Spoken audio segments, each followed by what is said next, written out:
নমস্কার বন্ধুরা, আজ ছুটির দিন শুক্রবার। সকালবেলা ঘুম থেকে উঠেছি, অত সকালেও না, যেহেতু ছুটির দিন তার জন্য একটু লেট করে উঠেছি। তো উঠে ঘর টর ঝাড়া মোছা করে গ্যাসের চুলাটাও মুছে নিয়েছি। তারপর কিছু বাসন ছিল সেগুলো মেজে তারপর সুজি রান্না করব এখন, কারণ আজকে আমরা সকালবেলা সুজি খাবো, তার সাথে রুটিও খাবো না। আসলে অনেক মোটা হয়ে গেছি, তার জন্য একটু স্বাস্থ্যটা কমানোর চেষ্টায় আছি। আর আজকে যেহেতু শুক্রবার আমাদের নিরামিষও দিন, আমরা আজকে মাছ আর মাংস, ডিম খাইতে পারবো না। তার জন্য শুধু যে একটু সুজি করে নিয়েছি একটু চিনি দিয়ে। পাঞ্চে তো খাওয়া যাবে না, একটু চিনি দিয়েছি, একটু কি মোটামুটি ভালোই দিয়েছি। মিষ্টি জিনিস একটু মিষ্টি হলে ভালো লাগে। তারপর যাই হোক, সকালবেলায় আমরা খেয়ে নিলাম সুজি। সুজি খেয়ে হাজব্যান্ডকে বলতেছে চলো যাই, বাজারে যাব। আসলে আমার হাজব্যান্ড নিজে থেকেও বাজারে যায়, বা পথে রাস্তার ধারে পাইলে সেখান থেকে সবজি টবজি নিয়ে আসে, কিনে নিয়ে আসে।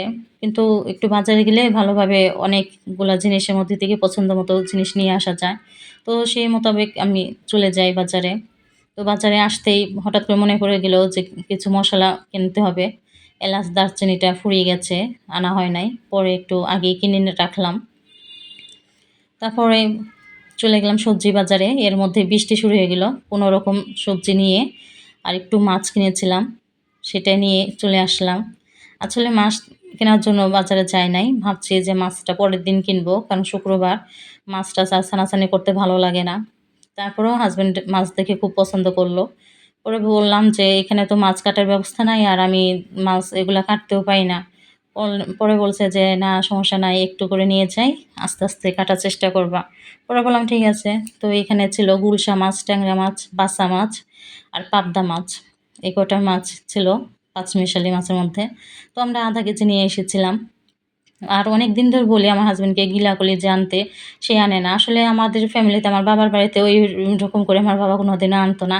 কিন্তু এখন তো মডার্ন যুগ, এখন তো মনে করেন যে এক এক জায়গায় দেখলে মানুষ, একটা দেখলে আরেকটা মানুষ উৎসাহিত হয় যে একজনেরটা দেখে আরেকজন করে। তো দেখি মাঝে মানুষকে এভাবে। আর আসলে কি, হোটেলেও পাওয়া যায়। আমি ২-৩ বার হোটেলে থেকে খেয়েছি এই কলিজা ভুনা।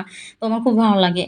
পরে বলতেই আর আনে না। পরে আমি নিয়ে আসলাম। পরে সবকিছু কাটাকাটি করে বিকাল ৪টা বেজে গেছে। এখন তো ক্ষুধা লাগছে, কিছু রান্না নাই। তারপরে এই যে ২ টা শসা, ৪ টা আমরা আর কিছু বাদাম নিয়ে বসলাম। এটাই খাওয়া-দাওয়া হবে আজকে, আমাদের দুপুরের খাবারে থাকবে। তারপর চা খাইলাম। এগুলো খাওয়ার পরে আস্তে চা বানিয়ে নিয়ে আসলাম। তারপরে